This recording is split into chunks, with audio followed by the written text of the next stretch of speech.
당시에 그 세상을 보시니까 유대인들 하나님의 백성 아닙니까? 하나님께서 아브라함을 택해서 이제 자기의 백성으로 삼았는데 예수님께서 와서 보시니까 참 너무나 그 영적인 상황이 안 좋은 거예요. 영적인 상황이 안 좋고 안타까운 거예요. 그러니까 예수님 보실 때 당시의 유대인들 또 유대 그 제사장들이나 바리새인들 그다음에 일반 유대인들을 보니까 뭐 보통 꼴이 말이 아닌 거예요. 수많은 사람들이 질병으로 고통받고 여기 또 악령들에 의해서 고통을 받고 그래서 36절에 뭐라고 했습니까? 예수께서 무리를 보시고 그들을 불쌍히 여기셨으니 이는 그들이 마치 목자 없는 양들처럼 고생에 지쳐서 힘이 없었기 때문이다. 이게 바로 당시의 유대인 예수님의 보신 그 시대의 세상의 모습이에요. 근데 저는 이게 과연 그때만 그러겠습니까? 지금도 마찬가지입니다. 지금도 예수님께서 만약에 우리의 교회들이나 지금도 이 세상을 보시면은 어떤 생각을 하시겠습니까? 동일하게 생각하실 거예요. 그래서 예수님께서 궁일한 마음, 불쌍히 여기는 마음 가지시고 하나님 보실 때는 결국 인간은 양들과 같이 연약하고 부족합니다. 여러분 인간은 절대 강한 존재가 못 돼요. 절대 사람은 강한 존재가 못 됩니다. 아무리 사람이 겉으로 어떤 많은 것들을 가지고 있는 것처럼 보이지만 여러분 실제로 인간은 약해요. 정말 약해요. 가만히 따져보면 아무리 돈이 많다고 해서 사람이 근본적인 문제가 해결이 안 됩니다. 아무리 돈이 많다고 병이 다 고쳐집니까? 아무리 돈이 많다고 해서 그의 마음이 정말 조금도 근심도 염려도 없고 고통도 없고 아주 매일매일이 천국 같습니까? 그런 사람이 세상에 어디 있습니까? 최근에 여러분 빌 게이츠가 앱스타인하고 엮인 걸 아주 후회한다고 그랬어요. 앱스타인하고 엮인 걸 아주 후회하고 또 그 일로 인해서 자기가 받은 고통이 굉장히 참 많다. 보세요. 그렇게 돈이 많고 그렇게 좀 전 세계적으로 영향력이 큰 사람도 보십시오. 고통을 받잖아요. 고통을 받지 않습니까? 그러니까 우리는 어느 누구를 봐도 그에게 있어서 가장 중요한 것은 그가 과연 영원한 것을 얻었는가? 그가 과연 하나님으로 인해서 그가 은혜를 받은 사람인가? 그가 하나님으로 인해서 정말 모든 일에 있어서 자유하고 참 하나님께로부터 사랑을 받는 사람인가? 이걸 봐야 돼요. 사람은 이걸 봐야지 이거를 보지 못하고 다른 외적을 보고 그런다면 심각하게 오류를 저지르는 거예요. 본인도 오류를 저지르는 것이고 다른 사람에 대해서도 오류를 저지르는 거예요. 그래서 우리는 우리 자신에 대해서도 항상 내게 가장 중요하고 내게 소중한 것은 그것은 바로 하나님을 믿는 믿음이다. 이게 가장 귀한 것이다. 이것은 영원한 것이. 이것은 영원한 것이지 그냥 잠깐 그냥 짧게 있다가 끝나는 것이 아니고 영원한 것을 소유한 사람이 그 사람이 결국은 승리자예요. 그 사람이 승리자예요. 이 땅에서 영원한 것을 소유하지 못한 사람은 그는 잠깐이나마 뭐 세상에서 많은 것을 얻었다 해도 언젠가는 이제 언젠가가 아니라 곧 있으면 이제 모든 걸 다 잃게 되는 거예요. 그래서 예수 그리스도를 왜 믿습니까? 그것은 우리에게 하나님께서 예수 그리스도를 통해서 영원한 것을 주시기 위한 거예요. 영원한 것. 근데 그 영원한 것을 모든 사람이 다 받지는 못해요. 아까 우리가 성경 말씀에 오전에도 말씀해 봤지만 그러한 것은 철저하게 하나님의 은사예요. 은사. 선물이란 말이에요. 그러니 우리는 한편으로 생각할 때 야, 내가 만약에 이 선물을 받지 못했다면 야, 이거는 내가 불가항력적인 일인데 내가 달라고 해서 선물을 얻을 수 있다면 또 다른 문제지만 이건 뭐 내가 달라고 할 문제고 그럴 상황이 아니거든요. 근데 하나님께서 이렇게 하나님께서 만세 즉 이 세상을 창조하기 전부터 하나님이 딱 택해서 하나님께서 영생과 구원의 은혜를 선물로 은혜로 주셨다는 거, 이건 말로 다 할 수 없는 거. 이것은 참, 이것을 진짜 안다면 여러분, 이 땅에 모든 걸 가진 사람도 그가 만약에 이 하나님의 영원한 이 선물을 그가 만약에 알고서 내 모든 걸 다 걸고서라도 내가 이것을 얻을 수 있다면은 그 사람은 그렇게 할 거예요. 분명히 그렇게 할 겁니다. 이 가치를 아는 사람은 분명히 그럴 겁니다. 틀림없습니다. 길바닥에 나 앉아 거지가 돼도 나는 하나님께부터 이 영원한 것을 얻을 수가 있다면 내 모든 걸 그냥 다 팔아서라도 나는 이걸 얻겠다. 그럴 사람이 있어요. 분명히 있다. 그걸 안다면. 그러나 그들은 그런 가치를 모르니까 이와 같은 이 하나님의 선물과 은혜에 대해서도 참 알지도 못하고 이런 거에 관심도 갖지 않습니다. 우리 예수님께서는 이러한 사람들의 그런 영적인 무지함과 눈먼과 어리석음을 오늘 말씀해 보니까 불쌍히 여긴 거예요. 불쌍히 여긴 거예요. 무리들을 보시고 불쌍히 여기고 그들이 마치 목자 없는 양들처럼 고생에 지쳐서 힘이 없었기 때문이다. 그렇습니다. 사람은 이렇게 목자 없는 인생을 살면은 고생하고 힘들고 지친 거예요. 여기서 목자는 누구를 말하겠습니까? 양을 치는 목자는 양을 돌보는 사람이야. 양을 돌봐서 양이 참 편안하고 안전하게 그가 양이 거할 수 있도록 해주는 게 이 목자가 하는 일이에요. 근데 이 목자가 없는 양은 어떻게 되겠습니까?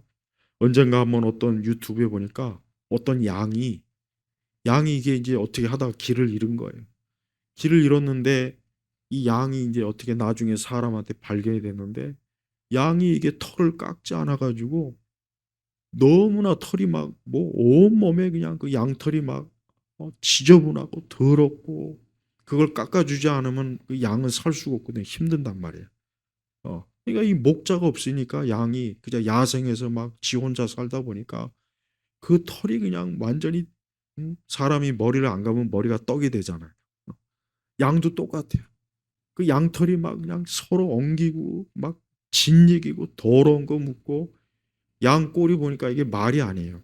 근데 이게 이제 사람한테 어떻게 다시 이렇게 발견이 돼서 그 양털을 깎아가니까 양이 얼마나 예쁘고 그냥 그 양도 그냥 그 털을 깎으니까 양이 막 시원하니까 막 펄쩍펄쩍 뛰고 좋아하더라고요.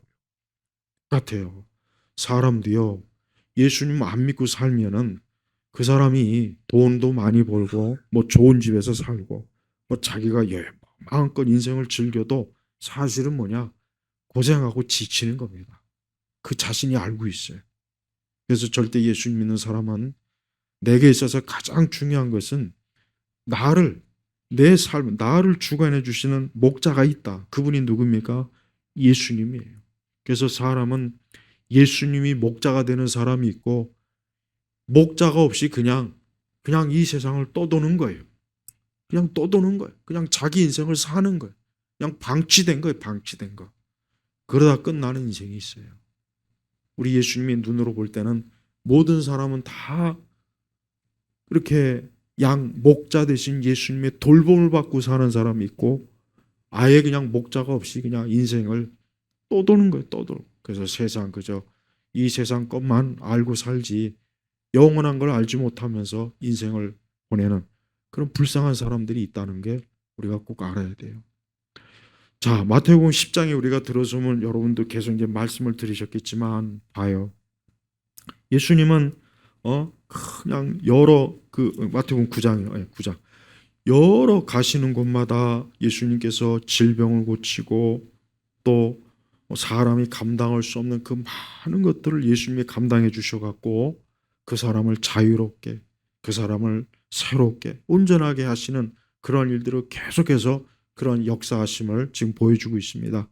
27절에 보니까 예수께서 거기서 떠나가실 때 이제 예수님께서 그 소녀, 관리의 딸 소녀를 고치시고 난 다음에 27절에 보니까 예수께서 거기서 떠나가실 때 두 맹인이 그분을 따라가면서 부르짖어 말하였다. 두 맹인.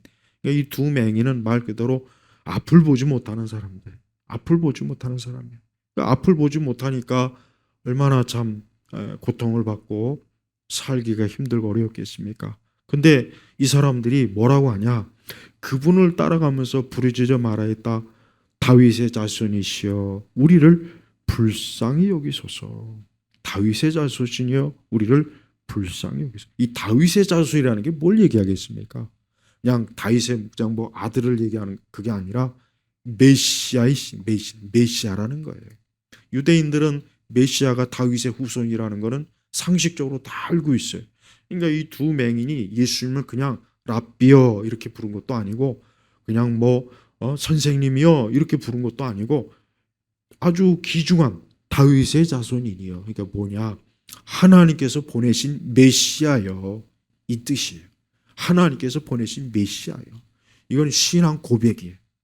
그래서 이 두 맹인은요, 물론 자신들이 여기 분명히 불쌍히 여겨달라고 한 이 자체가 뭐냐, 자기들이 맹인이니까 앞을 보지 못하니까 메시아 되시는 예수님께서 우리를 좀 불쌍히 여겨달라고 긍휼히 여겨달라고 이렇게 간청을 하는 겁니다. 예수께서 집으로 들어가시니 그 맹인들이 그분께 다가오거늘 예수께서 그들에게 말씀하시기를 너희는 내가 이 일을 할 수 있다고 믿느냐 하시니 그들이 그분께 대답하였다. 예 주님, 예 주님, 예 주님. 이건 뭡니까? 아까 오전에 설교했죠. 여러분 믿음이라고 하는 것은 그저 막연히 그저 막연한 감상적인 게 믿음이 절대 아닙니다. 믿음은 확실한 근거에 의해서 믿는 거예요. 이 두 맹인이 어떻게 해서 예수님께서 너희가 내가 일할 수 있다고 믿느냐 했을 때 어떻게 이렇게 담대하게 예 주님 어떻게 이렇게 대답할 수 있었던 근거가 뭡니까? 근거. 그냥 뭐 물에 빠진 사람이 지푸라기 잡는 심정으로 예수님께서 그저 여기저기 뭐 병을 고치셨다 들어가지고 그래서 그런 게 아니에요. 이 사람들은 실제로 그리스도께서 치유하시고 그리스도께서 낫게 하신 거기에 대해서 확실히 알고 있기 때문에 그걸 분명하게 알고 있기 때문에 자기들도 능히 예수님께서 그렇게 해주실 것을 믿은 거예요. 그러니까 이 사람들 속에는 조금도 믿지 않는 불신앙이 없어요. 그 마음의 속에서 그럴 수도 있고 안 그럴 수도 있고 그런 마음이 아니라 진짜 예수님께서 우리를 불쌍히 여기시면 우리는 반드시 이 두 눈을 하나님께서 예수님께서 보게 하실 것이다. 아주 확신에 찬 믿음을 갖고 있는 거예요. 네. 우리의 믿음도 그래야 돼. 우리의 믿음도 그냥 막연한 믿음은 안 돼요. 막연하게 하나님 믿으면 안 돼요. 이건 믿음이 아니에요. 어떤 사람은 그걸 믿음이라고 생각하더라고요. 아닙니다. 우리는 확실하게 예수님께서 살아 계셔서 지금도 나와 함께 하시고 동행하시고 나를 영원한 길로 이끌어 주시는 생명의 주가 되신다는 것을 확실하게 믿어야 돼요. 막연하게 믿는 것은 그걸 믿음이라고 생각하면 절대 안 돼요. 이제부터 그런 건 믿음이 아니구나. 이거는 그냥 내 감성일 뿐이지 이 믿음은 실체가 있는 믿음이구나. 그렇게 알아야 됩니다. 29절에 보니까 예수께서 그들의 눈을 만지며 말씀하시기를 그들의 눈을 만지며 예수님은 치유의 방식이 좀 여러 가지예요. 그냥 말씀으로만 한 적도 있고 이렇게 손을 대가면서 치료하신. 그러니까 예수님의 치유 방식은 다양합니다. 그건 왜 그런지 모르겠어요. 그건 예수님께서 하고자 하는 거니까. 그러면서 뭐라고 합니까? 너희 믿음대로 너희에게 되어라. 너희에게 되라. 기독교 신앙의 본질은 뭐냐? 이건 바빙크가 위대한 화란의 신학자 바빙크가 한 얘기인데 믿음의 본질은 그 기독교 신앙의 본질은 믿음이라고 했어요. 믿음이에요. 기독교 신앙의 본질이 뭐냐? 믿음이에요. 믿음. 근데 이 믿음은 우리가 살고 있는 이 세상에서 이 믿음의 작동은 확실하게 합니다. 그래서 우리는 어떤 사물이나 어떤 현상을 볼 때도 우리는 하나님을 믿는 믿음으로 그것을 대할 수가 있어야 돼. 또 그렇게 해야 됩니다. 그래서 지금 시대는 하나님 믿는 진짜 하나님을 제대로 믿는 사람이 드문 이유가 뭐냐? 그거는 진짜 믿음을 가진 사람이 드물어서 그런 거예요. 그러니까 세상이 문제가 아닙니다. 아무리 세상이 어떻게 변해도 진짜 믿음은, 살아있는 믿음은 그건 계속 작동하게 돼 있어요. 그렇지만 애초부터 믿음이 없는 사람은 이 세상이 뭐 지금보다 더 좋아져도 그 사람들은 애초에 믿음이 없기 때문에 그 믿음의 작동이 안 되는 거예요. 그래서 기독교 신앙의 본질은 믿음이요, 믿음. 그래서 항상 우리 성도들이 하나님을 믿는 믿음이 제일 중요하다는 것을 절대 그것을 놓치면 안 돼요. 분명히 예수님도 너희 믿음대로라 그랬어요. 믿음대로. 이건 뭐냐? 저들이 알고 있는 대로, 사실대로 그렇게 될 거다. 그러니까 저들은 어때요? 예수님께서 자기들의 눈을 뜨게 하실 것이다 하는 것을 그걸 사실로 알고 있는 거예요. 사실. 막연하게 그냥 이렇게 막 뭐 그렇게 해줬으면 좋겠습니다가 아니라 사실. 사실이야, 사실. 그래서 예수님이 뭐라 그들의 믿음을 어때요? 그 믿음대로 되라. 너희들이 알고 있는 사실대로 되라. 되라. 이 사람들은 예수님께서 우리의 두 눈을 뜨게 하는 건 그거는 당연한 것이다. 예수님이기 때문에 당연히 그럴 수 있는 거다. 이건 사실이다. 그들은 그런 생각과 마음을 가지고 있는 거예요. 그래서 예수님께서 어때요? 그래, 너희들이 생각하는 그 사실대로 되어라. 그 뜻이에요. 그 뜻. 그러니까 이 믿음은, 이 사람들은 그냥 추측성 믿음도 아니고 그랬으면 좋겠습니다 하는 것도 아니에요. 진짜 자기들을 예수님께서 낫게 하실 것이다라는 걸 사실로 믿은 거예요. 그러니까 이 믿음을 진짜 잘 이해해야 됩니다. 지금은 이 믿음에 대해서 정확하게 교리적으로, 신학적으로, 성경적으로 이게 정립이 안 되다 보니까, 그러니까 정말 그리스도인들이 자기들이 자꾸 믿는다고 하는데 실제로 그 믿음은 전혀 지금같이 이렇게 세속화 시대에다가 거기다 반기독교적이지, 얼마나 이 세상이 막 기술이 막 엄청나게 막 하루가 다르게 발전하지. 이러니까 하나님 믿는 믿음이라는 게 그냥 예배당 안에서 그냥 잠깐 있다가 머무는 그 정도지, 실제로 더 바깥에 나가면 내가 이 믿는 믿음이 이게 사실인가? 진짜 예수님이 계신가? 진짜 하나님의 이 성경이 하나님 말씀일까? 진짜 천국이 있을까? 그러니까 자기의 영혼에 대한 그 중요성을 모르고 교회 다니는 사람들이 너무 많습니다. 이 세상은 계속해서 인간은 영혼이 없다. 이 세상의 메시지는 다른 게 아니에요. 영혼이 없다. 하나님도 없다. 천국도 없고 지옥도 없고 심판도 없다. 그런 거 없다. 세상은 계속 그 메시지를 다양한 경로를 통해서, 다양한 문학이나 예술이나 춤이나 노래나 드라마나 방송이나 광고나 또 많은 거짓 지식인들을 통해서 계속해서 그것을 주입해요. 그래서 사람들은 자기도 모르게 무신론자가 이미 돼 있는 거예요. 애초부터 죽어 있는 사람이 더 무신론자로 확실하게 아주 확실하게 그냥 다져져 버려요. 우리 성도들이 바로 그런 세상에 우리가 살고 있는 겁니다. 그러니 우리가 내가 어디에 있든 내가 하나님을 믿는, 정말 하나님이 살아계시고 존재하신 것을 믿는다는 건, 이거는 진짜 믿음이 가지고 있지 않는 사람은 지금 이 상황을 견디질 못해요. 못 견뎌요. 못 견뎌. 오직 불신앙에 압도돼가지고 그냥 거기에서 무릎 꿇고 살아야 돼요.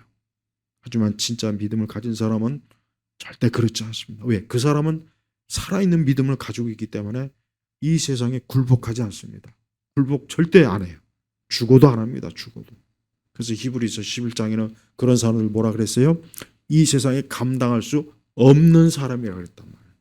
세상이 아무리 뭐 예수 믿는 사람을 잡아다 죽인다, 감옥에다 넣는다, 예수 믿는 사람을 아무리 욕을 하고 아무리 해도 이 사람들은 그 믿음이 살아있기 때문에 세상이 감당을 안 돼. 못하는 거예요. 못하는 거. 그래서 기독교의 믿음은 절대 나약함이 아닙니다. 기독교의 믿음은 그냥 단순히 감정적으로 내 마음이 하나님을 뜨겁게 사랑한다는 것도 아니에요. 살아있는 실제 사실을 그냥 받아들이는 게, 동의하는 게 이게 믿음이란 말이에요. 그래서 이 두 맹인은 예수님을 있는 그대로 알고 있는 그대로 자기들이 받아들였기 때문에 예수님께서 너희 믿음대로 되어라. 어떻게 됐습니까? 30절에 그들이 눈이 열렸다. 눈이 열렸다. 이게 기독교예요. 세상의 많은 종교들은 다 거짓말을, 전부 다 거짓말을, 전부 다. 처음부터 끝까지 모든 걸 다 거짓말로 도배질한 게 이 세상 종교고 세상의 거짓된 철학입니다. 세상의 문화입니다. 그러나 기독교는 어때요? 실제 역사하는 사실대로 드러나는 게 이 기독교란 말이에요. 그래서 그들의 눈이 열렸다. 예수께서 그들에게 엄하게 경고하여 말씀하기를 주의하여 아무도 알지 못하게 하여라 하셨으나 그들이 나가서 그분의 소문을 그 온 지역에 퍼뜨렸다. 온 지역에 퍼뜨렸다. 그렇습니다. 예수님께서는 자신에 대해서 스스로가 예수님을 막 드러내거나 광고하거나 선전할 필요가 없었어요. 이미 그리스도를 만난 사람들이 그리스도가 실제한다, 메시아가 여기 계신다라는 것을 그들이 그 사실을 어때요? 증거한 거예요. 증거. 그러니까 기독교는 사실을 증거하는 거예요. 이게 중요합니다. 우리가 전도를 하거나 우리가 기독교에서 얘기할 때 우리 스스로가 나는 실제 사실을 얘기하는 거야 라고 그렇게 우리가 전해야지, 우리 자신부터가 이 부분에 대해서 명확하지 않으면서 전하면 듣는 사람이 벌써 알아요. 아, 이 사람은 자기도 안 믿는 걸 나한테 지금 전하는구나. 이 사람은 자기도 모르는 걸 지금 나한테 자꾸 강요하는구나. 그 사람들의 입장에서는 웃기는 거예요. 야, 너나 잘 믿어라. 당신이나 먼저 잘 믿고 우리한테 와서 얘기해라. 그렇게밖에 안 되는 거예요. 왜 많은 전도나 복음이 막히느냐? 물론 세상이 여러 가지로 참 더 세속화되고 뭐 그런 이유도 있겠지만, 복음을 전하고 말씀을 전하는 사람들이, 하나님의 진리를 전하는 사람이 진짜 자기가 사실을 전하지, 자기가 확실하게 사실로 믿고 전하지 않으니까 듣는 입장에서도 그것을 시큰둥하는 거예요. 반응이. 근데 이 사람들은 어떤 사람이에요? 이 사람들은 자기가 사실을 믿은 그대로 그리스도께로부터 고침을 받은 거예요. 그래서 이 사람들은요, 어딜 가서 누구 앞에 가, 어떤 누구 앞에 가서도 예수 그리스도가 그분이 살아계신 분이고 그분의 능력이 지금도 역사하시는 분이고 그분을 찾고 그분과 함께하는 사람은 그로부터 은혜를 받을 것이다라는 것을 이 두 고침을 받은 이 사람은 확실하게 얘기할 수 있는 거예요. 기독교는 바로 이거예요. 이겁니다. 이거. 뜬금없는 이상한 능력을 사로잡는, 이상한 능력, 그 말 같지 않은 그 허망한 능력, 아주 그냥 은사주의가 퍼뜨린 그 거짓된 능력, 황당한 능력, 온통 거짓말로, 맨날 뭐 천사를 본다는 도, 뭘 본다는 도, 무슨 하나님의 능력이 자기에게 임했다는 도, 아주 지긋지긋한 그 아주 이단들이 아주 교회를, 기독교를 더럽혔어요. 그러니까 이 세상도 그런 기독교를 싫어하잖아요. 우리는 교회가 좀 더 하나님의 진리의 사실을 전하는 일에 우리가 집중해야지, 허황된 것을 자꾸 전해서 세상 사람들이 우리를 이상하게 보게 하면 안 되는 거예요. 32절에 보니까 그들이 떠나간 후에 마침 사람들이 악령 들린 벙어리 한 사람을 그분께 데려왔으며 악령이 쫓겨나고 그 벙어리가 말을 하니, 그러니까 여기서 알 수 있는 것은 이 벙어리가 사람이 여러 요인에 의해서 벙어리가 될 수가 있어요. 뭐 세균 간염이나 뭐 어릴 때. 근데 이 이 벙어리는 악령 때문에 벙어리가 된 거예요.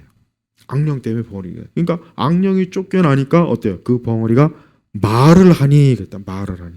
그러니까 사람이 어떤 신체적인 질병이나 고통이나 어려움이 어떤 의학적 몸의 어떤 면역이나 세균이나 뭐 이런 것 때문에도 발생할 수 있지만, 한편 여기서 말씀의 근거에서 보면 뭐 때문에요? 악령 때문에 될 수도 있다는 거 알아야 돼요. 그러니까 악령이, 이 악한 영이 사람을 어때요? 어떤 질병도 들리게 할 수 있고 벙어리가 될 수도 하고 눈이 멀게도 할 수 있고 사람의 몸을 부실하게 만드는 요인도 될 수 있는 거예요. 분명히 그런 요소가 있다는 거예요. 그래서 분명히 여기 있는 이 벙어리는 다른 어떤 의학적인 이유가 아니라 이 악령 때문에 벙어리가 된 거예요. 그래서 예수님께서 악령을 쫓아내니까 악령이 쫓겨났어요. 그렇습니다. 악한 영은 절대 예수님 앞에 설 수가 없어요. 악한 영은 절대 그리스도를 이길 수 없습니다. 악한 영은 예수님 앞에 그 권세가 어때요? 무너져요. 그래서 이 세상의 이 악령들은 이 세상의 악령들, 이 악령을 숭배하는 자들이 있어요. 악령을 숭배. 그래서 지금도 여러분 전 세계에서 아이들이 실종이 많이 돼요. 진짜 여러분 인신제사가 있어요. 여러분 성경에 보면은 구약에 인신제사 하지 말라 그랬죠. 몰렉 아이를 갖다 바치는 거 이것들이 자기 자식을 갖다 몰렉 신에게 갖다 바치는 거예요. 그래서 그 몰렉 신 앞에 신상 앞에 큰 불을 이렇게 지펴놓고 아이들을 거기다 던져버리는 거예요. 그게 제사예요, 제사. 근데 지금도 이런 인신제사를 지금도 하고 있어요. 하고 있단 말이에요. 분명히 하고 있어요. 이 기록이 있어요. 그래서 지금도 이런 인신제사를 하는 그런 인간들이 누구냐? 이 땅의 자칭 엘리트. 그래서 여러분 실제로 프리메이슨이나 예수회나 일루미나티 이런 인간들은 그들 상층부들은 별도로 자기들이 모여가지고 인신제사를 하고 그 리처드 닉슨도 그런 고백을 했어요. 아주 끔찍하고 더럽고 지저분하다고. 그런 사람들이 실제로 저진 일을 보면은 아이들을 인신매매하고 아이들을 나중에 그 아이들을 잡아다가 그 아이들을 고기를 먹고 식인 그 짓도 하고 아이들의 몸을 조각조각 내가지고 여러분 그런 짓을 이런 얘기를 하면은 100%다 이것도 어디서 음모론 절대 안 그래요. 그 실제로 기록이 다 있단 말이에요. 그 증언도 있어요. 근데 그 사람들이 공통적으로 섬기는 신이 뭐냐? 전부 다 성경에 나와 있는 이 바벨론 우상들, 몰래, 현대판, 몰래 이런 것들. 그 사람들 그래서 그들은 신비주의 그룹, 그들만의 아주 끔찍한 의식을 하고 하나님을 부정하고 그리스도를 부정하는 공개적으로 기독교와 십자가를 모독하는 그런 의식을 치러서 자기 영혼을 어떻게 팔아넘기, 자기 영혼을 아예 공개적으로 팔아넘기래. 그래서 여러분 저 헐리우드나 저런 영역들을 실제로 일부 유명한 배우가 자기가 거기에 참가했을 때 그 끔찍한 모습을 보면서 소름 끼친 그런 증언도 했단 말이에요. 자 보세요. 여러분 성경에 나와 있는 악은 지금도 그대로 일어난다는 걸 알아야 돼요.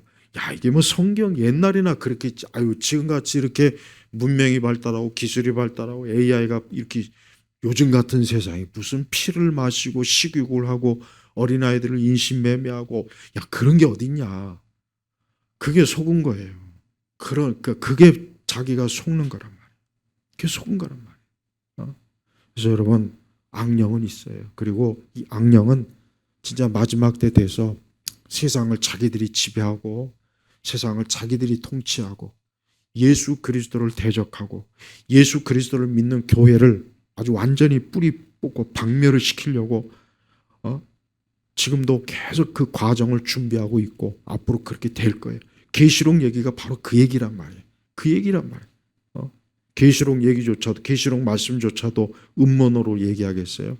그러니까 교회들이 시대의 표적을 알아야 돼요. 그러니까 지금 시대가 됐으면 지금 시대에 맞게 이 사단이 마귀가 악령이 어떻게 교회와 세상에 역사하는지를 알아야 되는데 맨날 수백 년 전 고리타분한 맨날 지난 얘기만 주구장창 하고 있으니 그러니 그거 어떻게 합니까? 난 그래서 참 답답해요. 왜 그런 거를 얘기 안 할까? 응? 그러니까 지금 우리 그리스도인들이 명확하게 알아야 할 것은 우리가 살고 있는 이 세상은 어둠의 세력들이 지금 설계하고 있고 저들은 자기들이 스스로 자기 능력과 지혜로 한다고는 하지만 성경 말씀대로 하늘에 계신 분이 비웃어요. 그래 너희들이 너희 능력대로 한다고 하지 그러나 이 모든 것들은 내 주권하에 된다는 것을 예수님께서 결국 마지막 심판의 주로 이 땅의 모든 그런 악의 세력을 어때요? 다 무너뜨리잖아요. 자 보십시오. 그러니까 우리가 세상에 어떤 제가 그 일루미나티 카드가 있어요. 420장. 근데 그 카드 보면은 진짜로 실제로 다 일어나요. 뭐 심슨도 그렇죠. 근데 어떤 사람은 이제 그게도 딴 얘기가 있어요. 근데 제가 이제 하고 싶은 얘기는 뭐냐면 이 세상을 움직이는 배후에서 이 자들은 미리미리 경고를 해줘요. 그러니까 알려준단 말이에요. 네. 그 기법이 있어요. 근데 그 왜 그런지 아십니까? 우리 역시 하나님 못지않게 세상을 우리가 계획하고 지배한다는 것을 그런 엘리트 의식을 보여주려고 하는 거예요. 그래서 사람들을 대중으로 통제하려고 하는 거예요. 그러니까 우리가 하나님을 전지전능하시다 그러잖아요. 똑같아요. 마귀도 나도 전지전능해. 하나님만 전지전능한 게 아니라 나도 전지전능한 거야. 그래서 그 어떤 영화나 소설이나 드라마나 이런 데 보면은 앞에 무슨 일이 되어질 걸 꼭 집어넣어요. 집어넣는단 말입니다. 근데 그런 거를 얘기하면 그건 음모론이다. 근데 음모론이 아니라는 거는 그 자료를 보면 너무나 이건 부정할 수 없는 거예요. 그 왜 그러냐? 그 기법이 뭐냐? 그 그룹들은 무슨 짓을 하냐면 우리가 세상을 지배한다는 걸 공개적으로 보여주는 거예요. 그래서 사람들로 하여금 나중에 점점 그 그룹 앞에서 저들이야말로 우리가 하나님보다는 저들이야말로 신이 아니냐. 그래서 마지막 적그리스도가 어떻게 합니까? 세상의 모든 것들을 자기가 다 주관한다는 것을 만천하에 보여주잖아요. 그거를 지금 미리미리 준비하고 그런 것들을 이 대중들한테 세뇌시키는 거란 말이에요. 그래서 여러분 앞으로 세상에 보십시오. 이제 앞으로 더 시간이 가면 갈수록 온 세상의 사람들은 이상해질 거예요. 점점 더 뭔가 모르고 뭔가 모르게 어느 하나의 방향으로 모든 국가와 민족과 종족들이 하나의 방향으로 휩쓸립니다. 근데 그때 우리 그리스도인들이 조심해야 돼. 그때 우리 그리스도인들이 하나님 말씀으로 깨어있지 않으면 그리스도인들조차도 그런 데 휩쓸리는 거예요. 지금도 마찬가지예요. 지금도 그렇습니다. 지금도 여러분 보십시오. 지난번에 여러분 그 넷플릭스의 캐데몬 보세요. 그 애니메이션 한 편 가지고 전 세계에 있는 젊은 애들이 막 난리를 쳤잖아요. 그럼 앞으로 또 다른 뭔가를 계속 확실히 이 케이팝은 제가 볼 때는 이 케이팝은 확실히 이 세상의 젊은 아이들의 마음을 하나로 다 세뇌시키고 통제하는 그 역할을 아주 톡톡히 잘 해내고 있어요. 잘 해내고 있습니다. 그래서 우리가 이 땅의 앞으로 흐름을 보면은 이 악령의 역사가 더 노골적으로 뚜렷하게 나타날 거예요. 이제 그게 더 명확하게 나타날 거예요. 그래서 우리는 이런 부분에 있어서 그리스도인들이 깨어 있어야 돼요. 이런 부분에 있어서 시대 표적을 잘 깨우쳐야지 이게 딴 나라 얘기고 이거는 우리하고 상관없는 얘기고 야 그런 얘기는 그게 무슨 성경하고 뭔 관련이냐 자꾸 이렇게 취급하다 보면은 나중에 정말 심각하게 다가올 때는 완전히 거기에 다 푹 빠져버립니다. 그래서 할 수만 있으면 택한 자까지도 미혹한다는 말이 왜 나왔겠습니까? 할 수만 있으면 예수님께서 제어하지 않으면 사단을 제어하지 않으면 믿는 자들까지도 다 속아놓는 거예요. 다 미혹됩니다. 이렇게 무서운 거예요. 이렇게 무서운 거예요. 지금 세상은 그러한 자들이 지금 주물럭 거리는 거예요. 그러한 자들이 주가를 다 가지고 있고 금을 통제하고 있고 그러한 자들이 정부를 통제하고 있고 그러한 자들이 세상의 모든 일들을 다 그들의 계획대로 하나하나 그리고 그러한 자들은 주기적으로 일정한 장소에서 모여가지고 아이들 인신매매하고 해서 그 아이들을 먹고 불에 바치고 그 악마의 형상을 한 그 바벨론과 몰렉과 그 구약 성경에 나오는 그 모든 우상을 그대로 재현해 가지고 그 앞에서 절을 하고 숭배하고 그 짓을 합니다. 그리고 자기들끼리 다 서로 내통하면서 온 세상을 앞으로 우리가 다 먹자. 지금 이게 바로 이 세상의 원리입니다. 여러분 이런 말을 절대 이상하게 들으면 안 돼요. 나는 그릇된 음모론과 그렇지 않은 거 구분할 수 있어요. 난 그걸 구분할 수 있어요. 그래서 우리 성도들이 적어도 이러한 부분은 알고 있어야 돼요. 여러분 우리나라도 그 한 부분에 들어가는 거예요. 우리나라도 시끄럽잖아요. 시끄럽고 요란하고 그러면서 뭔가 모르게 점점 더 대중들이 통제받고 있고 자유가 없어지고 세금은 점점 높아지고 점점 뭔가 이 나라가 이상한 방향으로 가지 않습니까? 이거는 우리나라만 문제가 아닙니다. 이거는 온 세상이 지금 어때요? 같이 흘러가는 하나의 흐름이에요. 흐름. 그러니까 앞으로 점점 더 이제 본격적으로 이제 되면은 몇 년 전에는 상상하지도 못했던 그런 일들이 우리에게 성큼 다가와서 우리가 이걸 어떻게 해야 되나 그럴 때가 온단 말이에요. 그러니까 우리 지금 정말 신앙생활, 믿음 생활이 언제까지 우리가 이렇게 자유롭게 여러분 앞으로 보십시오. 교회 나가는 것도 통제할 시대가 옵니다. 교회 나가는 것도 통제하는 시대가 온단 말이에요. 온다고요. 반드시 옵니다. 그래서 절대 예수 그리스도를 믿는 진짜 신앙과 믿음을 가진 자들을 다 속아낼 거예요. 속아내서 그 자들이 절대 이 세상에 발을 못 붙이게 만드는 거예요. 그래서 사단은 사단의 계획이 있어요. 악령은 악령의 계획이 있단 말이에요. 왜 그걸 모를까요? 여러분, 하나님의 계획에 대해서는 많이 들어봤을 거예요. 그러면은 마귀는 가만히 잠자고 있겠습니까? 아니, 마귀는 가만히 잠자고 있어서 하나님의 계획이 회방하지 않고 가만히 있겠습니까? 구약 성경을 보십시오. 예수님이 오시는 메시아의 통로를 아주 이 마귀가 아주 끊어버리려고 얼마나 악한 짓을, 그 통로를 끊어버리려고 이삭이 아니라 이스마엘을 대를 읽게 하려고 하는 게 뭐예요? 메시아가 못 오게 하려고 하는 거예요. 그러니까 구약의 역사를 쭉 보면은 그리스도께서 오시는 길을 마귀가 끊으려고 하는 거예요. 결정적으로 예수님이 왔음에도 불구하고 2살 이하짜리를 다 죽이는 거 보십시오. 마귀가 얼마나 무섭습니까? 이런 짓을 한다고요. 그럼 지금은 그렇게 안 하겠냐고요. 지금도 해요. 지금도 한단 말이에요. 앞으로 제가 볼 때는 이제 전 세계에 있는 거의 대부분의 개신교회는 다 이제 하나의 종교 그룹으로 다 들어가게 돼 있어요. 이제 보세요. 보시라고. 앞으로 몇 년 안에 다 그렇게 돼요. 근데 문제는 그거를 저항하지를 않아요. 하긴 뭐 WCC도 저항하지 않는 판에, 그 보작 눈에 뻔히 보이는 것도 저항하지 않는 판에 앞으로 뭐 그보다 더한 게 있을 때는 얼마나 넙죽 잘 받아먹겠습니까? 자, 그래, 이렇게 악령에 대해서는 분명하다는 걸 우리가 꼭 알고, 34절에 보니까 바리새인들은 그가 악령들의 우두머리의 힘으로 악령들을 쫓아낸다라고 말하였다. 이게 바로 성령을 모독하는 죄예요. 하나님의 역사를, 복음의 역사를 부정하는 게 이게 성령을 모독하는 거예요. 이게 바로 이게.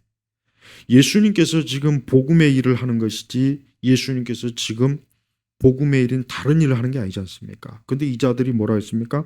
그가 악령들의 우두머리의 힘으로 악령들을 쫓아낸다 그랬다. 이게 말도 안 되는 얘기를 하는 거예요. 예수님을 악령의 우두머리라고 뒤집어 씌우는 거예요. 예수님은 선한 일, 복음의 일, 하나의 나라의 일을 하는데 이 자들은 그걸 악령의 일이라고. 이게 바로 뭡니까? 성령을 모독하는 거예요. 이 성령을 모독하는 죄는 다른 게 아닙니다. 복음을 회방하는 거예요.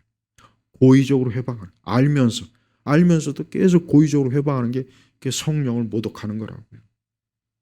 하지만 예수님께서는 35절에 가니까 모든 성읍들과 마을들을 다니시면서 그들의 회당들에서 가르치시고 그 나라의 복음을 선포하시며 모든 병과 모든 약한 것을 고치셨다. 이게 바로 뭡니까? 이게 바로 성령의 일이에요. 이게 하나님의 일이라고. 이게 어떻게 악령의 우두머리가 일이 되겠습니까? 악령은 이런 일 안 합니다. 악령은 사람들에게 고통을 주고 저주를 내리고 재앙을 주고, 악령은 사람들을 올가매가지고 꼼짝달싹 못하게, 그게 악령이 하는 일이지만 우리 주님은 어때요? 모든 병과 모든 약한 것을 고치시고 복음을 전하셨잖아요. 우리 예수님이 하시는 일은 지금도 예수님이 이 일을 하고 계셔요. 하지만 악령도 악령의 일을 하고 있다는 걸 알아야 된단 말이에요. 36절에 아까 말씀에 제가 증거했듯이 그렇습니다. 37절에 보니까 뭐라고 했습니까? 그때 예수께서 자신의 제자들에게 말씀하시기를 추수할 것은 많으나 일꾼이 적으니 그러므로 추수하는 주인에게 그의 추수할 일꾼들을 보내달라고 간청하여라 라고 하였다 그랬습니다. 참 안타까워요. 예수님께서 왜 이런 말씀하셨겠습니까? 그래요. 수많은 영혼이 병들고 시들고 사망에 빠진 영혼들이 그렇게 많습니다. 여러분, 앞으로 아마 10년이나 20년 뒤에는 이제 더 이상 목회자가 양성이 안 돼요. 이제 안 돼. 지금 우리나라 신학대학, 신학교도 인원이 팍 줄었어요. 정원도 줄고, 이제 앞으로 한 5년, 10년 뒤에 이제 웬만한 목회자들이 다 이제 은퇴하게 돼버리면은 이제는 정상적으로, 뭐 지금도 문제가 많이 있지만 이 정도도 유지 못해요. 교회가. 말씀을 가르치는 사역자가 양성이 안 돼요. 지금 그 상태예요. 앞으로 이제 AI가 대체하겠죠. AI 목사가 대체할 겁니다. 그러니까 사람 목회자는 앞으로 10년이나 20년 안에는 아마 끝날 겁니다. 그 위에는 더 이상 사람 목회자가 이제 양성이 될 수가 없어요. 이제는 체제가 지금 그렇게 돼버리고 있어요.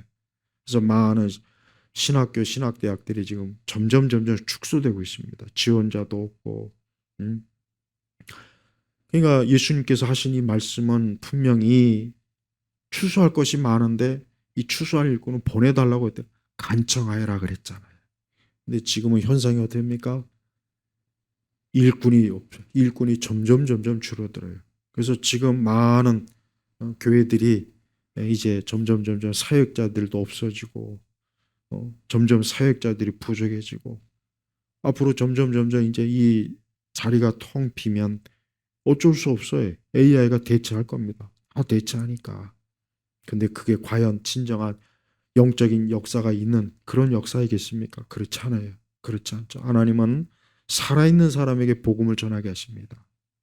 하나님은 살아있는 사람에게 생명의 소식을 전하는 걸 하나님이 원하시지. 하나님이 로봇이나 기계를 통해서 복음을 전하는 걸 그걸 하나님이 원하시겠습니까? 그런데 앞으로 미래 교회는 그 방향으로 간단 말이에요. 그러니까 참 답답한 그런 일들이 앞으로 벌어져요. 그러니까 이 세상은 교회를 없애려고 하는 거예요. 목사도 없애고 교회도 없애고 그래서 아예 그리스도의 복음의 흔적이 없애려고 이 세상을 지금 이런 식으로 계속 밀고 가는 거예요. 계속. 그러니까 이 세상을 지금 이 어둠의 설계자들은 다른 게 없습니다. 하나님이 지으신 이 세상과 이 땅의 교회를 없애버리려고 하니까 그게 최고의 정점이에요. 그게 가장 최후의 목표예요. 그걸 위해서 경제나 기술 발전이나 국가 간의 이런 모든 것들을 금융 이런 것들을 다 조직하는 거예요. 우리 성도들이 절대 오늘과 내일은 또 다릅니다. 내일과 그 다음 날은 또 달라요. 올해와 내년에는 또 다릅니다. 점점 다릅니다. 그래서 우리 성도들이 제발 그리스도를 믿는 이 믿음을 이게 정말 소중하구나. 이걸 없애려고 세상이 달려드는구나. 이걸 없애려고 세상에 지금도 이렇게 치열하게 이 이 악령이 이토록 지금 엄청난 계략을 꾸미고 있구나 하는 것을 꼭 알아야 됩니다. 우리 온 성도님들, 우리가 장차 예수님께 가면은 이제 이 악한 세대, 악한 세상은 이제 더 이상 우리하고 상관없을 거예요. 그러나 그 나라에 들어가기까지 힘써 믿음의 싸움을 싸우는 일에 있어서 지치지 말고 자기 영혼을 위해서 힘써 주님 앞에서 살아야 됩니다. 기도하겠습니다. 하나님 아버지 감사합니다. 오늘도 하나님의 귀한 말씀이 우리 영혼을 깨우고 또 우리로 하여금 시대 표적을 알게 하시고 우리로 하여금 하나님을 온전히 섬길 수 있는 그러한 길로 가도록 이끌어 주옵소서.